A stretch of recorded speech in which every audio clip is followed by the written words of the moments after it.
नमस्कार साथियों, एक बार फिर से आपका स्वागत है एक नए वीडियो में। आज हम बात करने वाले हैं कुछ नई डेवलपमेंट्स के ऊपर जो आपको पार्लियामेंट में देखने को मिलेगी, और कुछ ऐसी चीज़ें जो सोशल मीडिया पे काफ़ी ट्रेंडिंग है, जो आपकी भी नोटिस में आई होंगी। सबसे इम्पॉर्टेंट जो है, सबसे पहले ले लेते हैं कि जो पार्लियामेंट में 2 बिल है वो सक्सेसफुली फाइनली पास हो गए। भाई ऐसा लग रहा है कि हाँ, पार्लियामेंट अब चल पड़ी है, कुछ तो काम होगा। क्योंकि भाई एक हफ्ता तो जो है विपक्ष ने अपने तमाशे में और सीजेपी ने अपने तमाशे में जो है वो हमारा टैक्स पेयर्स का पैसा बर्बाद करके उसमें संसद को चलने नहीं दिया। अब फाइनली 2 बिल पास हुए हैं। एक तो नेशनल ऑनर अमेंडमेंट बिल है, जिसमें कि वंदे मातरम भी अब जो है वो इक्वली रिस्पेक्टफुली रखा जाएगा, उसका सम्मान रखा जाएगा। और अगर कोई भी इंसल्ट करता है नेशनल सॉन्ग का और वंदे मातरम का, और या फिर और बाकी जितने भी हमारे नेशनल सिंबल्स हैं, तो 3 साल की सज़ा उसमें सख्त प्रावधान कर दिया गया है। दैट्स वेरी इंपॉर्टेंट भाई, क्योंकि जिस हिसाब से वी हैव सीन कि बहुत सारे सो कॉल्ड माइनॉरिटी के लोग जो हैं वो नेशनल सॉन्ग और नेशनल एंथम मतलब इन दोनों की कोई इज्जत नहीं करते हैं। और बाकी हमने बहुत सारे जो हैं इन्हीं में से लोग देखे हैं जो नेशनल सिंबल्स की भी जो है वो कोई रिस्पेक्ट नहीं करते हैं। उनके लिए ये कानून ज़रूरी भी है। क्योंकि मुझे याद है जम्मू कश्मीर में आई थिंक वहाँ पर एक बार नेशनल सिंबल, वो जो हमारा शेर वाला सिंबल है, नेशनल एम्बलम है, वो एक उस पर नोटिस पे लगा हुआ था। एंड लिटरली भाई उन्होंने इस चीज़ को ऐसे लिया कि बिकॉज ये हमारे धर्म के खिलाफ लग रहा है। वैसे तो कुछ है नहीं है, हर जगह पे जो भी सरकारी नोटिस होता है उस पर तो छपा ही होता है ना। तो वो जो जो शिला थी, पत्थर की टाइल थी, उसको तोड़ दिया भाई उन्होंने, और वो भीड़ ने तोड़ा। मतलब सोचो आप किस लिमिट का ये एंटी नेशनल सेंटीमेंट इन लोगों के अंदर है। मतलब एक तरह से गद्दारी इन लोगों के अंदर जो ये करते हैं जम्मू कश्मीर में, क्यों इनके अंदर, क्यों भाई ये लोग सब चीज़ें। और पूरे देश में भी देखेंगे तो नेशनल एम्बलम, नेशनल सिंबल्स को लेके बहुत सारे लोग जो है वो अपमानजनक रूप से प्रतिक्रिया देते हैं, जो कि नहीं देनी चाहिए। तो ये बिल बहुत ज़रूरी था, मतलब देखने में मामूली लगे पर बहुत ज़रूरी था। दूसरा जो है एंटी पेपर लीक जो है, एंटी नीट वाले पे जो बना था, वो भी पास हो गया है फाइनली। इसमें प्रावधान सख्त किए गए हैं। लेकिन एक मैं आपको बता दूं, देखो कानून आप कितने भी बना लो, कितना भी सख्त बना लो, ये अगर आप उसको देख के खुश हो रहे हो ना, तो यू नीड टू थिंक भाई, you need to think. Government कानून ही बना सकती है, उसको अपनाना, उसको सही तरीके से यूज करना, ये तो सिटीजन्स है ना। देखो पेपर चोरी भी सिटीजन ही करते हैं, अपने बच्चों के लिए चोरी करते हैं, बेचते भी यही। जिनको नीट का एग्जाम देना है या जिनके यहाँ दे रहे हैं, वही जो है वो इसको चोरी करते हैं और बेचते हैं। आम आदमी को क्या जरूरत है, उसको कोई फर्क नहीं पड़ता। जिसको नीट के एग्जाम से लेना देना है, चोरी भी वही होगी और बटेगा भी वही, बिकेगा भी वही। तो सिंपल सी बात है, अपने एथिक्स जो है वो मजबूत करिए। कि अगर आपको नोटिस होता है कि चोरी हुआ है, पहली बात तो भाई चोरी का माल ही मत लीजिए, आप मेहनत करिए, मेहनत के बलबूते पे अपना करियर बनाइए। तो ये चीज़ ज़रूरी है। तो इसमें आप डिनाई कर, जैसे कि ट्रैफिक रूल्स तो कितने सख्त होते हैं ना, चलान 20-20 हज़ार, 30-30 हज़ार का। लेकिन जो ट्रैफिक के रूल्स है, ब्रेक भी लोग ही करते हैं खुद, गाड़ियाँ ले लेके जो भी निकलते हैं, आप, मैं, लोग सब गाड़ियाँ लेके निकलते हैं। जो गाड़ी चलाएगा वही तो रूल ब्रेक कर रहा है, अपने आप थोड़ी ना हो ही जा रहा है। तो ये बात यही है कि भी कानून कितने भी सख्त, वैसे देखो एक सिंबॉलिकली भी है, डर तो होता ही है कानून का कि प्रावधान तो बन रहे हैं ना, कम से कम बात सुनी गई है। इसके बाद जो है एक स्पार्किंग डिबेट जो आ गई है, वो कंगना रनौत जी की आई है। कंगना रनौत जी ने जो ये जितने भी गाली दे रहे थे प्रोटेस्ट के अंदर, लड़के या लड़कियां, उनको गटर जनरेशन बोल दिया। अब इसको भाई सब ने ऐसे पिक किया, अरे ये ऐसे वो वैसे। फिर वो सौरव दास है ना जो सीजेपी वाला, उसने ऋतिक रोशन जैसा दिखता हूं तो मुझे ट्रोल कर रही है। व्हाट नॉनसेंस भाई, इसकी लैंग्वेज देखो, इसको ये अपने आप को जेंजी बोलता है। ऐसे भद्दे, यही है गटर जनरेशन जिसको कंगना ने एड्रेस किया। और जितने भी वो गाली गलोच और जितने गंदे गंदे फोटो पोस्टर लेके पोस्ट पैम्फलेट बना के आए थे ना, कंगना रनौत ने सिर्फ उनको एड्रेस किया। ठीक है, और ये सीखना चाहिए। तुम अपनी जनरेशन में अगर अपने कामों से अपने नाम को इस तरह खराब करोगे तो कोई भी तुम्हें कुछ भी बोलेगा ना भाई। जो बच्चा जेंजी में है और जो तमीजदार है, जो संस्कारी है, जो गंदी भाषा प्रयोग नहीं करता, अपनी बात नोटिस में जरूर लाता है, प्रोटेस्ट भी करता है, लेकिन गंदगी नहीं बिखेरता, मैं तो कहती हूँ वही सच में जेंजी है, वही रियल जनरेशन है। और बाकी तो है ही, मैं भी कहूंगी, जो अपने मुंह से गंदगी बकते हैं, गालियां देते हैं, अभद्र शब्द बोलते हैं, अभद्र व्यवहार करते हैं, वो सारे के सारे गटर जनरेशन ही है। सिंपल बात है भाई, इसमें क्या बुरा मानना, जैसी हरकतें वैसा नाम। तो आप अच्छे बनिए। और बहुत सारे मैंने देखा लोग ऐसे कर रहे थे, अरे कंगना कौन होती है, ये खुद को अपने आप देखे। भाई उसमें सुधार देखो ना उस लड़की में, उसने अपना करियर बनाया, अपने बलबूते पे बनाया, ठीक है ना। उसने जो पास्ट में किया उसका करियर में ऐसा तो कुछ नहीं मुझे नजर आया कि भाई वो एक आर्टिस्ट है, अब वो फैंसी कपड़े पहनती है, उनको तुम ये कह दो कि नहीं नहीं ये तो पहनने नहीं चाहिए। भाई आज के टाइम में ना ओपन अप सब हो रखे हैं, और जेंजी हो चाहे मिलेनस हो चाहे कोई भी हो, इतना ओपन अप तो आप करिए कि कपड़ों के हिसाब से आप जज मत करिए।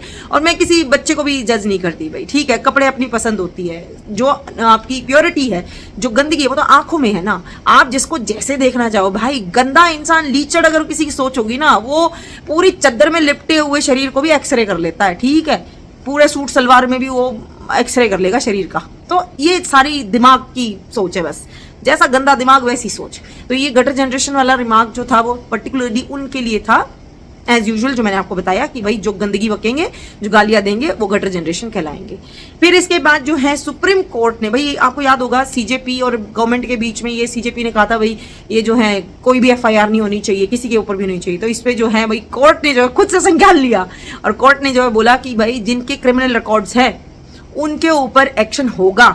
अगर उन्होंने अभी कोई भी एक्ट ऐसा किया है जिसमें वायलेंस यूज किया है, गाली वाली बकी है, कुछ भी किया है, तो वो सबको तो है भाई तुम बच नहीं सकते। हाँ, जो पीसफुल प्रोटेस्टर है उनके खिलाफ कुछ नहीं होगा। यही गवर्नमेंट ने जो है अपना क्लियर किया कि भाई नीट का प्रोटेस्ट था ना, आप एक काम करिए, आप नीट का जो है अपना रोल नंबर जरूर दिखाइएगा कि आप नीट के प्रोटेस्ट के अंदर नीट का ही बच्चा आएगा और किसी का क्यों आएगा। तो ये मतलब एक तरह से क्लियर कर दिया कि वॉयलेंस की कोई जगह नहीं है। प्रोटेस्ट करना था, आपने किया, लेकिन अगर आपने वॉयलेंस यूज किया है, आपने गालियां दी हैं, आपने अभद्र व्यवहार किया है, आपने पुलिस पे अटैक किया है, पत्थर मारे हैं, प्रॉपर्टी जलाई है, तो भाई आपको बख्शा नहीं जाएगा।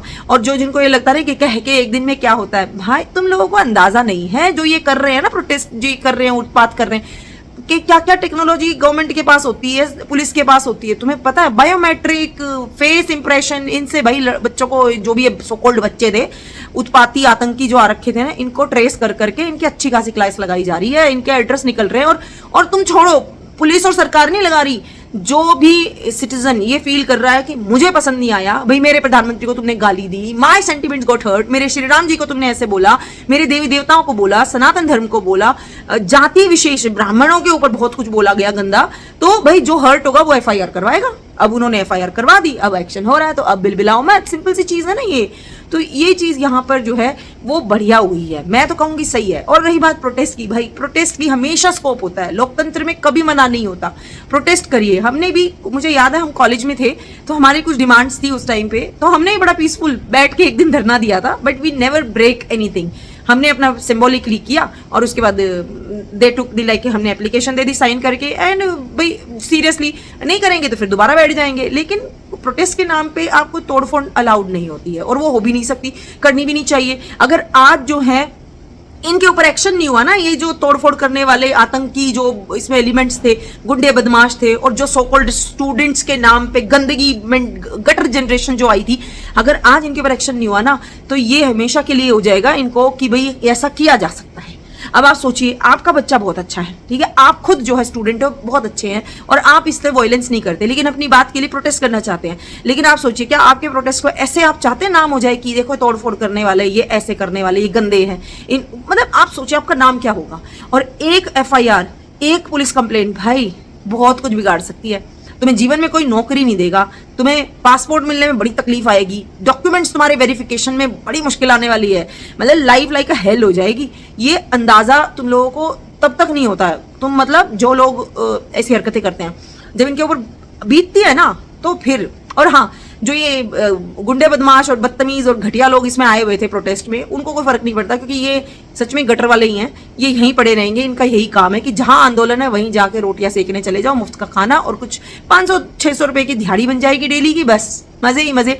जेब कतरों को जेब काटने की जगह मिल जाएगी, और भाई चोरों को चोरी करने की जगह मिल जाएगी। और भाई एक बड़ी सनसनीखेज जो चीज़ मैंने देखी ना, वो गंदगी जब साफ करी है ना, वहाँ पे सीजेपी प्रोटेस्ट के वो स्टेज वगैरह वहाँ पे जहाँ पे लगा हुआ था, एक जगह पे तो मैं एक न्यूज़ देख रही थी दे साइड की, उसमें भाई इतने कॉन्डोम्स पड़े हुए थे, and I could not believe ये क्या था, प्रोटेस्ट स्टेज के जस्ट पीछे, and I was like oh my God. क्योंकि भी देखो, आप सोशल मीडिया पे तो जहाँ कैमरा पकड़ो वहीं रिकॉर्डिंग कर सकते हो ना, तो बहुत कुछ ऐसा आया। तो आप सोचिए ये क्या बन गया था, ये अड्डा था असामाजिक तत्वों का। और ये सब जो है अपना पॉलिटिकल करियर बना। देखो जो आगे थे उनको कुछ नहीं होगा, जो मतलब देखो ये जो चार थे, रंका, अभिजीत दीप के, सौरभ दास, विजेता दहिया, इनको कुछ नहीं होगा। सोनम वांगचुक भी, इनको कुछ नहीं होगा भाई। जो तुम लोग जो वहां पे जाके नारे लगा के आए हो ना, तुम लोगों को जो वहां बिठा के आगे किया कि तुम जाओ, तुम्हें ही होगा जो कुछ होगा, तुम्हारे ही खिलाफ होगा। इनको कुछ नहीं फर्क पड़ेगा जो आयोजक होते हैं, क्योंकि इनको पता है किस लिमिट में रहना है। एक तो टेम्पो में छुपा रहा, ठीक है, वहां से उतरा ही नहीं। दो नड्डा जी के पास चले गए, एक दो बर्गर खाने चला गया, वांगचुक जी जो है वो हॉस्पिटल सफदरजंग में चले गए। आप सोचो कि बाकी जो यहाँ पे बच्चे थे, यंगस्टर्स थे, जिनको उद्वेलित किया, जिनकी भावनाओं को एक से कर दिया एक्साइटेड, उनको आगे रखा। और बाकी तो हैं गुंडे, बदमाश और अपराधी जो है वो तो कर ही रहे थे अपना इस सब का काम में, अपना जो भी उत्पात करना था उनको। तो भाई एक्शन से अब मत बिलबिलाओ, अब मत बुरा मानो, ये तो होगा ही होगा। और मैं एक चीज और क्लियर कर दूं, धर्मेंद्र प्रधान का इस्तीफा मतलब इतना मतलब इस्तीफा देने से ना सिस्टम ठीक होता ना तो पता नहीं क्या, अब तक तो हम स्वर्ग में रह रहे होते, देश हमारा स्वर्ग बन चुका होता है। तो धर्मेंद्र प्रधान जी के साथ तो वैसे भी इनकी ना अपनी कुछ पर्सनल चल रही थी, क्योंकि लेफ्टिस्टों को ये बिल्कुल पसंद नहीं थे। इन्होंने जो रिफॉर्म किए हैं ना हमारी एजुकेशन सिस्टम में, जो ये मुगलों के चैप्टर हटाए, जो ये भारतीय वीर सेना के बारे में ज़्यादा गुणगान शुरू किया बुक्स में, और भी बहुत सारे चेंजेस किए थे, वो सारे एनसीईआरटी वगैरह की बुक्स में और सीबीएसई के अंदर जो चेंजेस थे ना, ये उससे जो थे बिलबिलाए, बहुत बौखलाए हुए थे लेफ्टिस्ट। इसीलिए धर्मेंद्र प्रधान को जो है उनको तो हटाने का ये पूरा का पूरा चक्रम ये बहुत दिन से लगा रहे थे, बहुत दिन से तिकड़म लगा रहे थे, पर हो ही नहीं पा रहा था। अब फाइनली, और आप ये मत सोचो धर्मेंद्र प्रधान का इस्तीफा इसलिए हुआ है कि भाई तुम प्रोटेस्ट कर रहे हो, नहीं नहीं नहीं नहीं नहीं, ये गलतफहमी मत पालना। नहीं, सरकार तभी झुकी है जब उनको ये इनपुट हो गया कि ये पूरे देश में कॉल दे रहे हैं, और जिस तरीके से दिल्ली में जला रहे हैं ना, अगर पूरे देश में इनके ठिकानों पे अगर गुंडे बदमाश इकट्ठे हो गए तो हर सिटी में प्रॉब्लम आएगी और वो पब्लिक प्रॉपर्टी जलाएगी। तो वो चीज भी, और बहुत सारे इनपुट ऐसे होते हैं जो आम लोगों को तो पता भी नहीं होते, ना आपको ना मुझको, वो सरकार तक ही रहते हैं, आर्मी तक रहते हैं, पुलिस तक रहते हैं। वो सारी चीजें देख के फिर डिसीजन लिया जाता है, नहीं तो पहले दिन ही इस्तीफा हो जाता। इस्तीफा के अगर खेलना होता तो 10 दिन नहीं वेट करनी है। पर जब ये सिचुएशन ऐसा लगा कि नहीं भाई, एक बच्चे जो हैं वो मैनिपुलेट हो गए, बहुत ज्यादा मैनिपुलेट हो गए हैं और बच्चों को आगे करके ये लोग कर रहे हैं, तब जाके जो है सरकार ने इनकी मान ली। पर मान लेने का मतलब ये थोड़ा ना है कि बीजेपी गवर्नमेंट हट गई, गवर्नमेंट तो यही रहेगी 5 साल। तुम ये मत सोचो कि बीजेपी हट जाएगी, मंत्री भी इन्हीं का बनेगा। आरएसएस से भाई जिसको भी प्रॉब्लम है ना, वो अपना दिमाग ना अभी जरा ठीक रखे। RSS is not a problem, BJP is not a problem, this government is not a problem. क्योंकि जिस हिसाब से ये गवर्नमेंट काम कर रही है ना, सख्त डिसीजन लेके, privatisation of your space satellite, ISRO वाला जो तुमने कभी सुना था? एलन मस्क कभी इमेजिन किया था देश के अंदर एलन मस्क जैसा प्राइवेट कोई ओनर हो सकता है रॉकेट बनाने और लॉन्च करने के लिए? टेस्ला जैसी कंपनी खड़ी हो सकती है देश में। तुम इस सरकार की विजनरी देखो, पिछले 5 साल में इसरो के अलावा एक रॉकेट साइंस का, उसके अंदर जो है अंतरिक्ष की खोज और ये रॉकेट साइंस, इन सब के ऊपर एक पूरा प्राइवेट जो है मार्केट तैयार कर दिया है। आज तक नहीं था, ठीक है। मेड इन इंडिया हो ही नहीं सकता कहने वाले भाई, आज देख लो, हम अपनी खुद जो टीवी और मोबाइल और कार की जो चिप होती है ना, वो भी हम बनाने के काबिल हो गए हैं, जो दूसरे देशों से मिलती थी, उसके बिना हमारा ऑटोमोबाइल नहीं चल सकता था। भाई इन सब के साथ में ना एक बड़ी कमाल की चीज़ देखने को मिली भाई, Gen Z slangs and Gen Z way of expression. ये मतलब माइक्रो क्लैपिंग, मुझे भी नहीं पता इन चीज़ों के बारे में ज़्यादा कुछ, लेकिन हाँ मैंने देखा है कि जो यंग बच्चे हैं वो थोड़ा सा अलग ही तरीके से एक्सप्रेस करते हैं। दैट इज़ वेरी इंटरेस्टिंग भाई, मुझे बड़ा मज़ा आता है ये चीज़ें सीखने में। तो हमारी पार्लियामेंट में almost everybody tried it, like delulu और माइक्रो क्लैपिंग, सेम पेज, और भी बहुत सारे वर्ड्स। अगर आप जेनजी हैं तो आप कुछ वर्ड्स ज़रूर कमेंट्स में लिखिए कि कुछ स्पेशल जो कन्वर्सेशन में यूज़ किए जा सकते हैं, हेलो हाय के लिए, नमस्ते के लिए, ज़रूर बताइए। और भाई चैनल ज़रूर सब्सक्राइब कर लेना, all the Gen Zs and everybody.